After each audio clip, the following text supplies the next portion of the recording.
like the Barbie. I'm a doll, but I still wanna party. Pink felt like I'm ready to bend. I'm a 10, so I pull in a 10. Like... Salut les filles de Canas, j'espère que vous allez bien. On est aujourd'hui jeudi 18 décembre 2025. Pour moi, c'était le bon moment de parler de Noël et des fêtes puisque c'est déjà la semaine prochaine. Je sais pas si vous avez déjà fait vos cadeaux de Noël.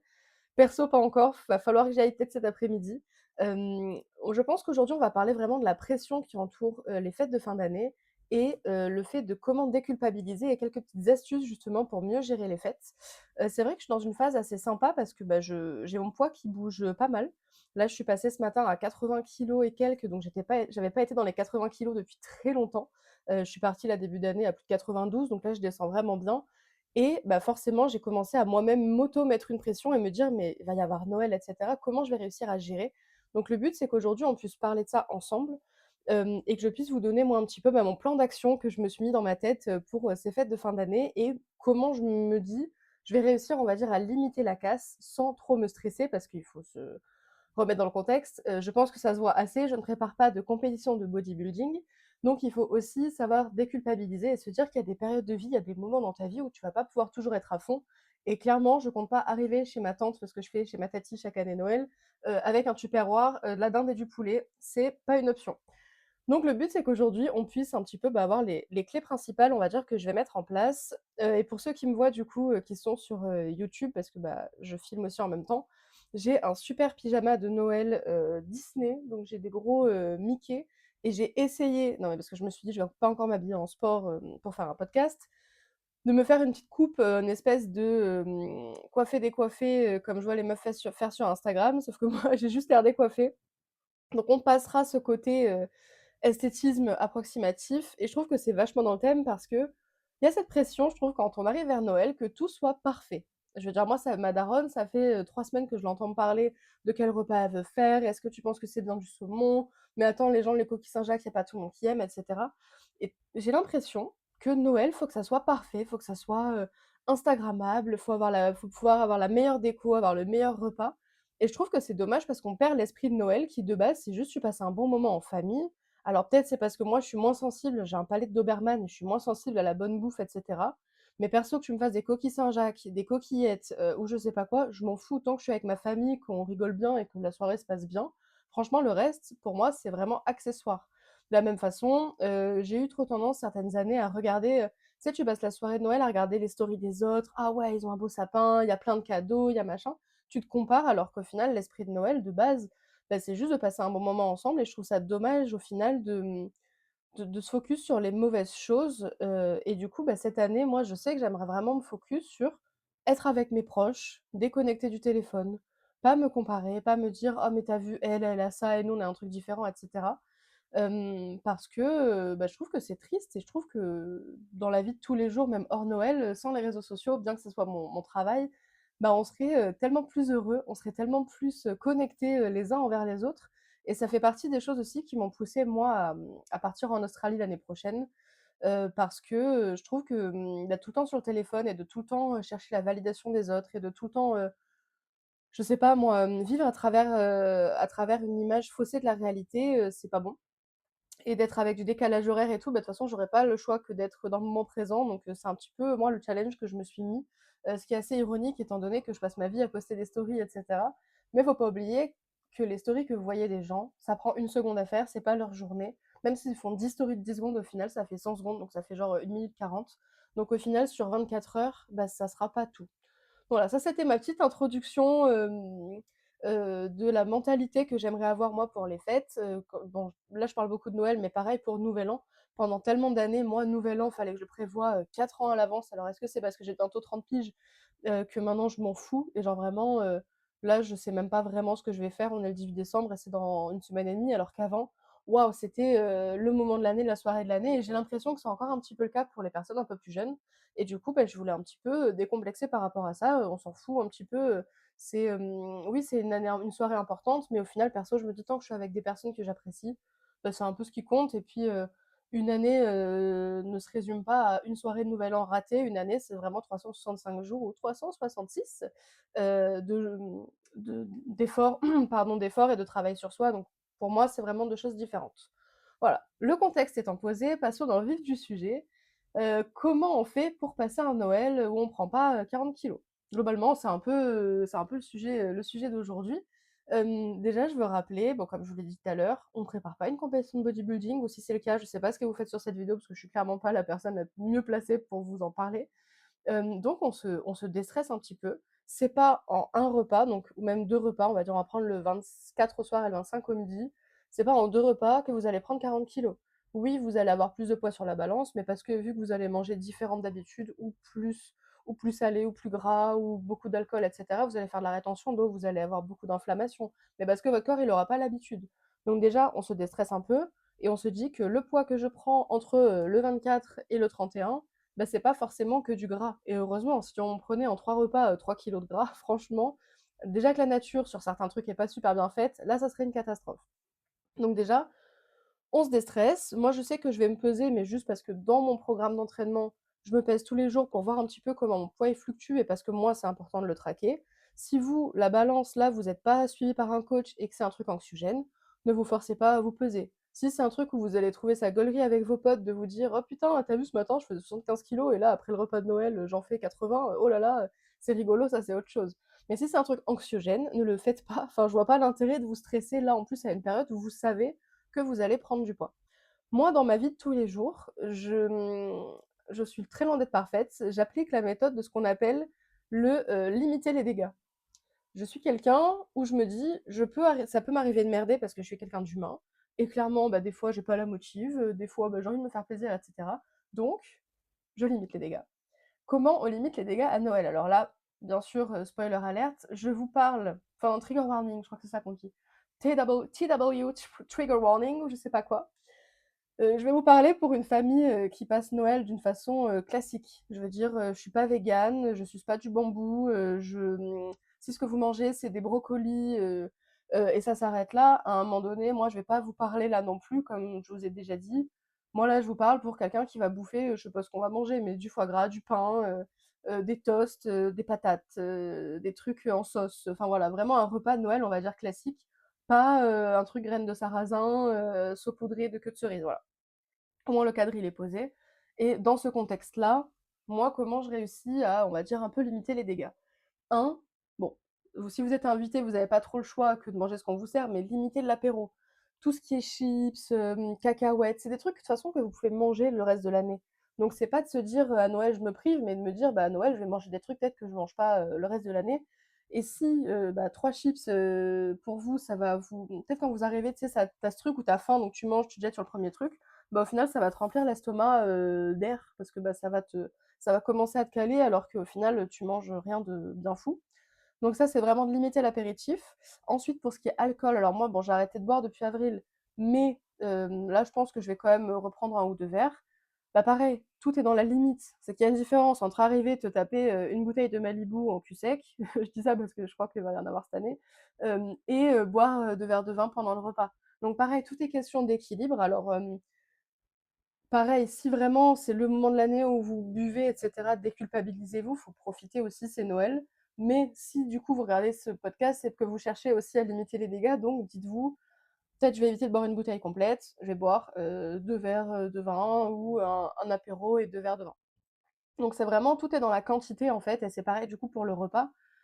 Évitez de vous resservir 3 fois. Si vraiment, il y a, le plat que vous trouvez incroyablement bon, bah tu te dis: «Allez, j'en reprends un petit peu, c'est OK», mais ça sert à rien de se faire 4 assiettes non plus. Il y a une différence entre se dire: «Je profite parce que c'est les fêtes» et «Je me lâche, je fais n'importe quoi et je mange, 6 000 calories en plus juste parce que c'est Noël». Tu peux être gourmand, moi je suis quelqu'un de j'adore manger, c'est bien pour ça que je suis montée à plus de 90 kilos. C'était pas en mangeant de l'air, hein, clairement, tout arrive pour une raison, je veux dire le souci je le connais, c'est que je mangeais très, très mal avant. Mais c'est pas une raison pour te dire, je mange 7 000 calories, mais c'est bon, c'est Noël. Si tu veux limiter un peu les dégâts, bah, t'évites de te resservir. Pareil pour le pain. Alors moi, ça, je sais que le foie gras, c'est un truc que j'adore.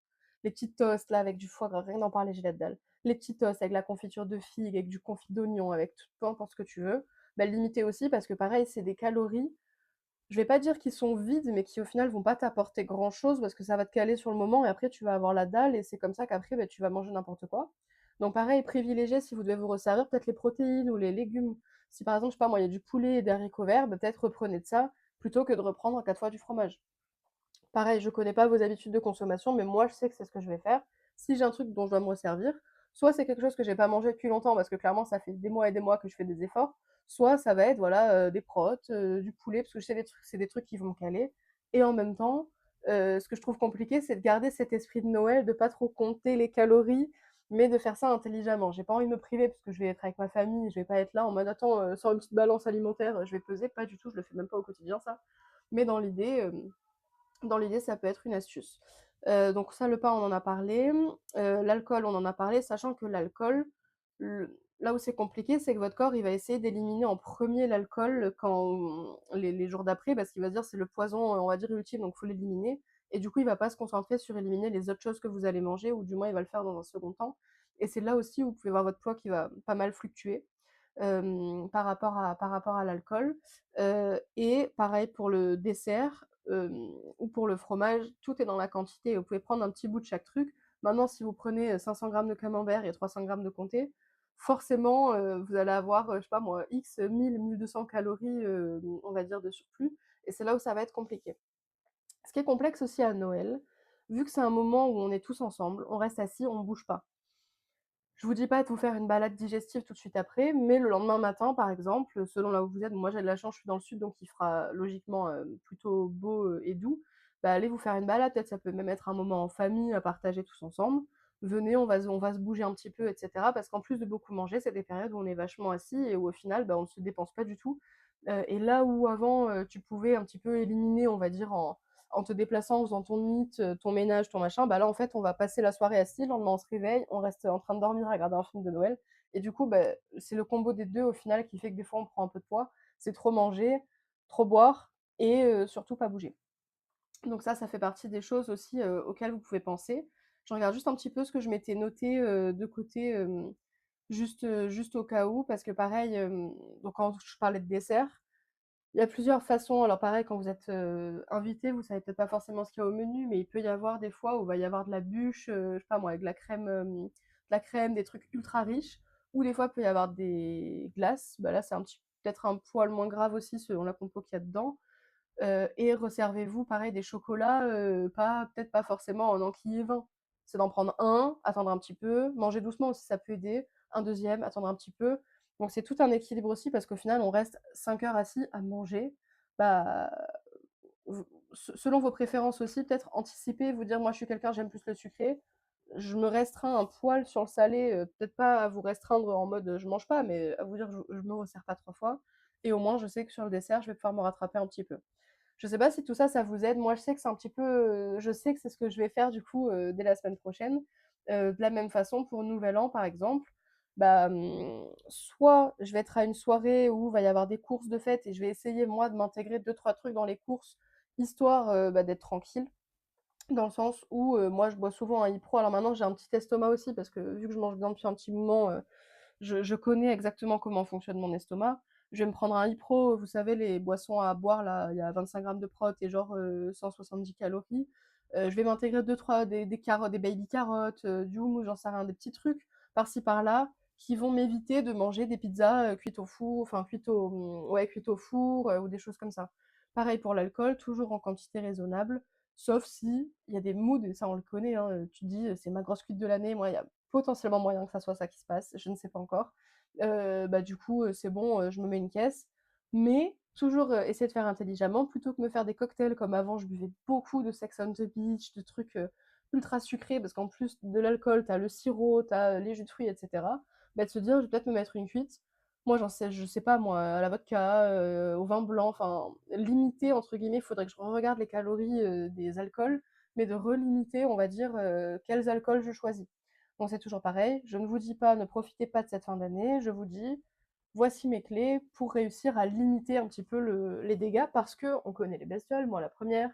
Qu'est-ce qui va se passer début janvier ou qu'est-ce qui va se passer même le lendemain de Noël ou de Nouvel An?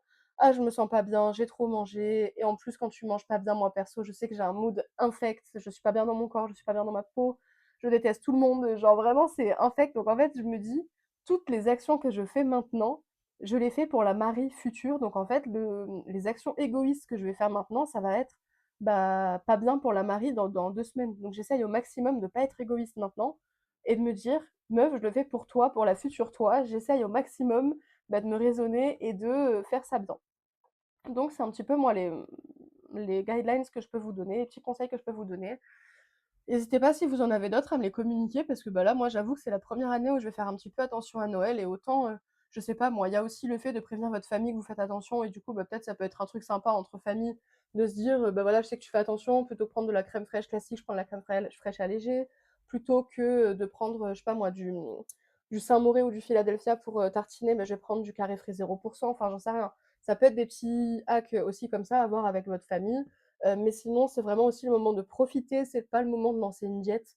Moi, je sais que je finis bientôt, mes études pour être coach en ligne, sportive. Je vais pas dire à des élèves: «Là, commencez à faire un régime juste avant Noël». Enfin, à un moment donné, il faut être logique. La société nous pousse à consommer aussi à cette période, de l'année. Faut juste accepter qu'il y a des moments de vie aussi et qu'on est humain et que, il y a des moments où ça sera plus compliqué, de bien manger et de faire du sport et tout. Moi, je sais que je vais essayer d'aller à la salle là au maximum aussi la semaine pro. En plus, je me dis: «C'est le moment où il y aura personne, je vais pouvoir faire mes séances tranquilles» parce que début janvier, du coup, moi, je vous disais, je vais être à balle, mais je sais qu'il y a tout le monde qui va être un peu en mode bonne résolution. Parce que du coup, la première résolution que tout le monde prend à chaque fois, c'est: «Je vais être mieux dans mon corps, je veux me sentir bien» et cetera. Ça passe aussi par faire des micro sacrifices et par essayer de de limiter les dégâts. Je pense que c'est vraiment je vais être la coach du limitons les dégâts, mais parce que c'est tellement un truc que j'applique dans ma vie sur plein de choses. Pour l'instant, ça m'a assez servi, donc j'espère que ça reste comme ça. Mais voilà, j'espère que je vous aurai aidé un petit peu à avoir des idées, de, limitation de dégâts et de comment passer des fêtes un peu sympas. Franchement, déconnectez-vous de votre téléphone, profitez de vos proches, c'est le moment. C'est bête parce que dans la vie de tous les jours, on a tellement un milliard de choses à faire, on prend jamais le temps, enfin moi je sais qu'avec ma famille, on prend pas assez le temps de se retrouver, de passer des moments ensemble alors qu'au final on s'aime trop et quand on est ensemble, ça se passe trop bien. Mais le quotidien fait que chacun a sa vie, chacun a ses amis, chacun a son petit ami, son conjoint et cetera et du coup, c'est vraiment un peu le moment où on se force tous à être ensemble et je trouve que c'est important du coup de prendre le maximum de bonnes ondes d'énergie pour justement pouvoir enquiller l'année d'après, avec un espèce de c'est comme si, moi j'avais une petite jauge d'amour et du coup, là comme ça en fin d'année elle explose un peu et c'est trop chouette parce que, c'est un peu une fois par an, par, ton anniversaire peut-être. Mais voilà, profitez-en pour être un peu des éponges émotionnelles et pour les personnes aussi, qui ne sont pas, forcément entourées en fin d'année, parce que ça arrive, il y a des personnes qui peuvent être en deuil, il y a des personnes qui peuvent être seules en fin d'année. Prenez-le comme un moment, peut-être de vous recentrer sur vous et de, planifier, on va dire, l'année d'après aussi. Et surtout ne vous comparez pas. C'est pas parce qu'il y a des gens qui vous donnent l'impression sur les réseaux sociaux d'avoir une famille de fous, que c'est forcément le cas et c'est pas parce que les gens montrent leur vie sur Instagram et vous font croire qu'ils passent des fêtes de fous, que c'est le cas. Il y a des gens bien sûr, qui en passent des bonnes, mais il faut savoir aussi, pouvoir, juger et même si vous êtes seul, faites un message à un ami, à un proche, ou quelqu'un, c'est pas parce que vous n'êtes pas forcément proche de votre famille, que, vos amis peuvent pas prendre ce rôle aussi. La famille, on nous l'impose et ça se passe pas forcément toujours comme prévu. Les amis, on les choisit et nos proches, on les choisit. Il faut pourtant, enfin, par contre, bien les choisir, ça reste, propre à chacun. Mais en tout cas, je vous souhaite de très belles fêtes de fin d'année, un très joyeux Noël et profitez bien. Essayez de limiter les dégâts, du coup, au maximum et on se retrouve, l'année prochaine, en 2026, pour passer des moments encore ensemble autour de ce podcast. Perso, j'adore ce format et j'espère que vous aussi. Je vous fais des gros bisous. I like the Barbie. I'm a doll, but I still wanna party. Pink felt like I'm ready to bend. I'm a 10, so I pull in a can. Like, Daddy.